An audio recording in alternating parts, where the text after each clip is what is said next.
காலை வணக்கம். இன்றைய முக்கிய செய்திகள். உதவிகள் செய்து வாழ வேண்டுமென மகாவீர் பிறந்த நாளுக்கு முதலமைச்சர் மு.க. ஸ்டாலின் வாழ்த்துச் செய்தி வெளியிட்டுள்ளார். மகாவீர் ஜெயந்தியை முன்னிட்டு சென்னையில் நாளை சனிக்கிழமை அட்டவணைப்படி மெட்ரோ ரயில்கள் இயக்கப்படும் என்று தெரிவிக்கப்பட்டுள்ளது. தமிழகம், பீகார் சட்டசபை தேர்தலில் நாங்கள் வெற்றி பெறுவோம் என்றும் தொகுதி மறுசீரமைப்பால் தென் மாநிலங்களில் புரோராட்ட அடிப்படையிலான தொகுதிகள் குறையாது என மத்திய உள்துறை அமைச்சர் அமித்ஷா உறுதியளித்துள்ளார்.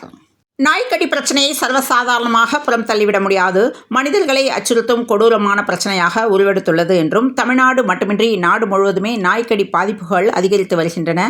இதுகுறித்து தமிழ்நாட்டில் கிடைக்கும் தரவுகள் அதிர்ச்சியடை வைக்கின்றன. நாய்க்கடியால் உயிரிழப்புகள் அதிகரித்துள்ளன என்ற தகவல் வெளியானது. கோவையில் போக்சோ வழக்கில் தேடப்பட்டு வரும் மத போதகருக்கு எதிராக லுக் அவுட் நோட்டீஸ் வழங்கப்பட்டுள்ளது.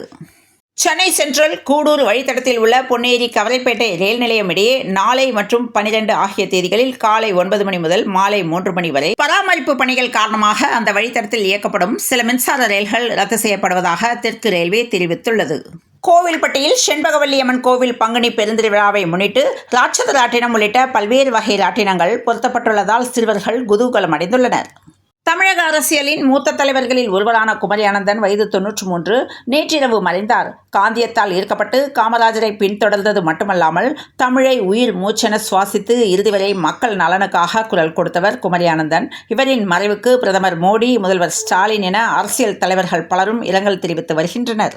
ஜாதிவாரி கணக்கெடுப்பு நடத்த சட்டம் கொண்டு வர வேண்டுமென காங்கிரஸ் எம்பியும் எதிர்க்கட்சித் தலைவருமான ராகுல் பேசியுள்ளார். கோவை மாவட்டம் செட்டிபாளையத்தில் காவல் நிலையத்தில் ரூபாய் 1000 லஞ்சம் பெற்ற குற்றச்சாட்டில் காவலர் ஒருவரை லஞ்ச ஒழிப்புத்துறை அதிகாரிகள் கைது செய்துள்ளனர். தமிழக முதல்வர் மு.க. ஸ்டாலின் தலைமையில் நீட்டுக்கு எதிராக அனைத்துக் கட்சி கூட்டம் நடந்து முடிந்துள்ளது. நீட்டுக்கு எதிராக தொய்வின்றி சட்டம் போராட்டத்தை நடத்துவோம் என முதல்வர் ஸ்டாலின் பேசியிருக்கும் நிலையில் நீட் தேர்வை வைத்து திமுக மோசடி அரசியல் செய்வதாக தமிழக வெற்றிக் கழக தலைவர் விஜய் கடுமையான விமர்சனத்தை முன்வைத்துள்ளார். தண்டவாள பராமரிப்பு பணி காரணமாக கும்மிடிப்பூண்டி ரயில் சேவையில் மாற்றம் செய்யப்பட்டுள்ளது. வேலூர் மாவட்டம் காட்பாடி அடுத்த வள்ளிமலையில் உறவினர்கள் கைவிட்டதால் வள்ளிமலை கோயில் வாசலில் 80 வயது மூதாட்டி தவித்து வருகின்றார். தமிழ்நாடு சட்டப்பேரவையில் இன்று தொழிலாளர் நலன் மற்றும் திறன் மேம்பாட்டுத்துறை மானிய கோரிக்கை மீதான விவாதம் நடைபெற்றது. அப்போது தொழிலாளர் துறை அமைச்சர் சி.வி. கணேசன் முக்கிய அறிவிப்புகளை வெளியிட்டார். தொழிலாளர்கள் தங்கும் விடுதி அமைக்க பேரவையில் முக்கிய அறிவிப்புகள் வெளியானது. தமிழ்நாடு அரசு மொத்தம் ரூபாய் 1000 கோடி மதிப்புள்ள பங்குகள் வடிவிலான 10 ஆண்டுகால பிணைய பத்திரங்களை ஏலத்தின் மூலம் விற்பனை செய்ய உள்ளதாக அறிவித்துள்ளது. இந்த ஏலம் இந்திய ரிசர்வ் வங்கியால் மும்பையில் உள்ள அதன் மும்பை கோட்டை அலுவலகத்தில் வரும் ஏப்ரல் 15ஆம் தேதி நடத்தப்படும் என்று தெரிவிக்கின்றனர். தமிழ்நாடு சட்டப்பேரவையில் இன்று தொழிலாளர் நலன் மற்றும் திறன் மேம்பாட்டுத்துறை மானிய கோரிக்கை மீதான விவாதம் நடைபெற்றது. இதில் 11 அறிவிப்புகள் வெளியிடப்பட்டது.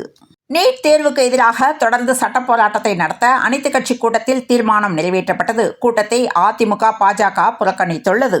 மத்திய பாதுகாப்புத்துறை அமைச்சர் ராஜ்நாத் சிங் 2 நாட்கள் பயணமாக தமிழகம் வந்துள்ளார். விமானம் மூலமாக கோவை சூலூர் விமானப்படை தளத்திற்கு வந்த அவருக்கு சிறப்பான வரவேற்பு அளிக்கப்பட்டது. நீட் தேர்வுக்கு விலக்கு அளிக்க கோரும் சட்ட போராட்டம் தொய்வின்றி தொடரும் என முதல்வர் மு.க. ஸ்டாலின் தெரிவித்துள்ளார். வசதி படைத்த மாணவர்களுக்கு மட்டுமே நீட் தேர்வு சாதகமாக உள்ளது என்று முதலமைச்சர் மு.க. ஸ்டாலின் பேசியுள்ளார். ரூபாய் 1,32,00,000 புதுப்பிக்கப்பட்ட தேவநேய பாவாணர் அரங்கத்தை பள்ளி கல்வித்துறை அமைச்சர் அன்பில் மகேஷ் பொய்யாமொழி திறந்து வைத்தார். ஜிப்லி செயற்கை நுண்ணறிவு கலை குறித்து போலீசார் எச்சரிக்கை விடுத்துள்ளனர். அனைத்து பகுதிகளுக்கும் அதிகாரம் பரவியிருப்பதில்தான் இந்தியாவின் முன்னேற்றம் அடங்கியுள்ளது என்று மு.க. ஸ்டாலின் தெரிவித்துள்ளார். தமிழ்நாட்டில் தயாரிக்கப்படும் தென்னை நார் பொருட்களுக்கு உள்நாட்டு மற்றும் ஏற்றுமதி சந்தையில் அங்கீகாரம் பெற ஒரு தனித்துவமான வணிக குறியீடு உருவாக்கப்படும் என்று குறு, சிறு மற்றும் நடுத்தர தொழில்கள் துறை அமைச்சர் தாமோ அன்பரசன் தெரிவித்துள்ளார். அமைச்சர் செந்தில் பாலாஜிக்கு வழங்கப்பட்ட ஜாமீனை ரத்து செய்ய கோரிய வழக்கை நேரமின்மை காரணமாக சிறப்பு அமர்வின் வழக்கு விசாரணையை ஒத்திவைப்பதாக உச்சநீதிமன்றம் நேற்று அறிவித்துள்ளது. கடலூர் மாவட்டம் புவனகிரி அருகே ஆதிவராக நத்தம் கிராமத்தில் 100 ஆண்டுகளை கடந்த ஊராட்சி ஒன்றிய நடுநிலைப்பள்ளி இயங்கி வருகிறது. இந்த பள்ளியில் 120 மாணவ மாணவியர் கல்வி பயின்று வருகின்றனர். இந்நிலையில் மாணவர்களுக்கு நேற்று மதிய உணவு தயார் செய்வதற்காக பள்ளியின் அருகே உள்ள சமையலறையில் சமையலர்கள் சமைத்துக் கொண்டிருந்தனர். அப்போது திடீரென எதிர்பாராத விதமாக எரிவாயு உருளையில் தீப்பற்றி எரிய தொடங்கியது. இச்சம்பவம் புவனகிரியில் பரபரப்பை ஏற்படுத்தியுள்ளது. திடீரென ஆஜரான செந்தில் பாலாஜியின் சகோதரர் அசோக்குமாருக்கு வரும் ஏப்ரல் 20ஆம் தேதி ஜாமீன் உத்தரவாத தொகையாக ரூபாய் 2 லட்சம் செலுத்த வேண்டுமென நீதிமன்றம் உத்தரவிட்டுள்ளது. தமிழ்நாட்டில் புதிய முதலீடுகள் பெறப்பட வேண்டும், புதிய தொழில் முனைவோர்கள் உருவாக்கப்பட வேண்டும் என்றும், வேலையில்லா திண்டாட்டம் அறவே ஒழிய வேண்டும், தொழிலதிபர்களின் பார்வை தமிழ்நாட்டின் பக்கம் திரும்ப வேண்டும் என்று மக்கள் எதிர்பார்த்து கொண்டிருக்கின்ற நிலையில், கொள்ளையர்களின் பார்வை தமிழ்நாட்டின் பக்கம் திரும்பியிருப்பது பேரதிர்ச்சியை ஏற்படுத்தியுள்ளது. இந்நிலையில் தொழில் முதலீடுகளை ஈர்க்க நடவடிக்கை எடுக்க வேண்டும் என ஓ பன்னீர்செல்வம் தெரிவித்துள்ளார். அண்மை நாட்களாக ஜிப்லி செயறிவு கலை மூலம் தங்களது புகைப்படங்களை மாற்றி அந்த ஜிப்லி புகைப்படங்களை பலரும் பகிர்ந்து வருகிறார்கள். ஆனால் நிச்சயமாக ஜிப்லி புகைப்படங்கள் வேண்டுமா என்று சிந்திக்குமாறும், தேவையில்லாமல் மோசடிகளில் சிக்க வேண்டாம் என்றும் தமிழக காவல்துறையின் சைபர் குற்றப்பிரிவு எச்சரித்து உள்ளது. லொல்லு சபா நிகழ்ச்சியின் மூலம் பலருக்கும் பரிச்சயமான நடிகர் ஆண்டனி இயற்கை எய்தியுள்ளார். லொல்லு சபா நிகழ்ச்சியில் நம்மை சிரிக்க வைத்தவர் சந்தானத்துடன் இணைந்து சில திரைப்படங்களிலும் நடித்துள்ளார். வாழ்க்கையில் பல போராட்டங்களை சந்தித்த இவர் உடல்நலக்குறைவால் காலமானார். காட்பாடி திருப்பதி ரயில் நிலையங்களுக்கு இடையே இரட்டையல் ரயில் வழிபாதைக்கு மத்திய அமைச்சரவை ஒப்புதல் அளித்துள்ளதாக ரயில்வே அமைச்சர் அஸ்வினி வைஷ்ணவ் தெரிவித்துள்ளார். தென்காசியில் ஏப்ரல் 11 சுகாதாரத்துறை அமைச்சர் மா. சுப்பிரமணியம் பங்கேற்கும் அரசு விழாவிற்காக அரசு ஆரம்ப சுகாதார நிலைய டாக்டர்களிடம் தலா 10,000 ரூபாய் கட்டாய வசூல் நடப்பது குறித்து டாக்டரின் புலம்பல் ஆடியோ வெளியாகி பரபரப்பை ஏற்படுத்தியுள்ளது. திமுக கூட்டணி கட்சிகள் பிரிந்து வரும் என இலவு காத்த கிளி போல காத்து இருந்தார்கள், விரக்தியில் பேசுகிறார்கள் என திமுக கூட்டணி குறித்து இபிஎஸ் கருத்துக்கு திருமாவளவன் பதில் அளித்துள்ளார். பாம்பனில் மீனவர் வலையில் சிக்கிய கூரல் மீன்கள் ரூபாய் 4,20,000க்கு ஏலம் போனதால் மீனவர்கள் மகிழ்ச்சி அடைந்தனர். அது இது எது முதலான நிகழ்ச்சிகள் மூலம் சின்னத்திரையில் பிரபலமான நடிகர் நாஞ்சில் விஜயன் மரியா தம்பதிக்கு சென்னையில் நேற்று வளைகாப்பு நடந்தது. தமிழக சட்டசபையில் கடந்த மாதம் 14ஆம் தேதி 2025-26ஆம் ஆண்டுக்கான பட்ஜெட் தாக்கல் செய்யப்பட்டது. தொடர்ந்து 15ஆம் தேதி வெளியான பட்ஜெட் தாக்கலானது மார்ச் 17ஆம் தேதி முதல் 21ஆம் தேதி வரை இரு பட்ஜெட் மீதான விவாதமும் அமைச்சர்களின் பதில் உரையும் இடம்பெற்றது.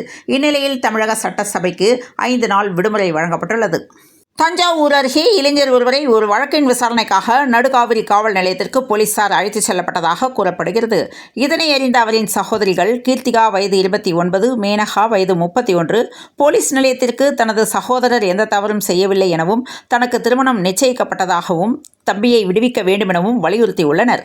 அதற்கு போலீசார் மறுப்பு தெரிவித்ததாக கூறப்படுகிறது. இதையடுத்து போலீசாரை கண்டித்து சகோதரிகள் இருவரும் காவல் நிலையம் முன்பு விஷம் குடித்து தற்கொலைக்கு முயன்றனர். இதனை பார்த்த போலீசார் அவர்களை மீட்டு தஞ்சை மருத்துவமனைக்கு அனுப்பி வைத்தனர். அங்கு அவர்களுக்கு தீவிர சிகிச்சை அளிக்கப்பட்ட வந்த நிலையில் சிகிச்சை பலனின்றி சகோதரி கீர்த்திகா பரிதாபமாக உயிரிழந்துள்ளார். மற்றொரு சகோதரி மேனகா ஆபத்தான நிலையில் சிகிச்சை பெற்று வருகிறார். இதனைத் தொடர்ந்து தவறான வழக்கு தொடர்ந்ததாக உறவினர்கள் போராட்டம் நடத்துகின்றனர். ஆசிய சாம்பியன்ஷிப் பேட்மிண்டனில் முதல் சுற்றில் PV சிந்து வெற்றி பெற்றுள்ளார்.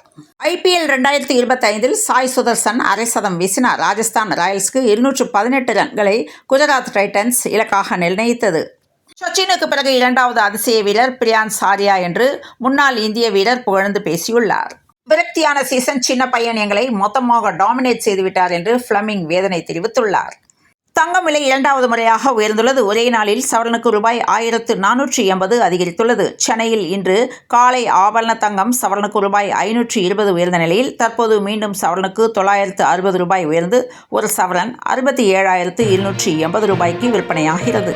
தூத்துக்குடி மீனவர்கள் 2 நாட்களுக்கு கடலுக்கு செல்ல வேண்டாம் என மாவட்ட மீன்வளத்துறை எச்சரிக்கை விடுத்துள்ளது. கடலில் பலத்த காற்று வீசக்கூடும் என்பதால் இன்றும் நாளையும் கடலுக்கு செல்ல வேண்டாம் என எச்சரிக்கை விடுக்கப்பட்டுள்ளது. கோவை, நீலகிரி, தேனி, தென்காசி ஆகிய 4 மாவட்டங்களில் இன்றும் நாளையும் கனமழை பெய்ய வாய்ப்புள்ளதாக சென்னை வானிலை ஆய்வு மையம் தகவல் தெரிவித்துள்ளது. தொடர்ந்து இணைந்திருங்கள் பிரபாஸ் கதம்பம் செய்திகளுடன். மீண்டும் மற்றொரு செய்தியில் சந்திப்போம். நன்றி, வணக்கம்.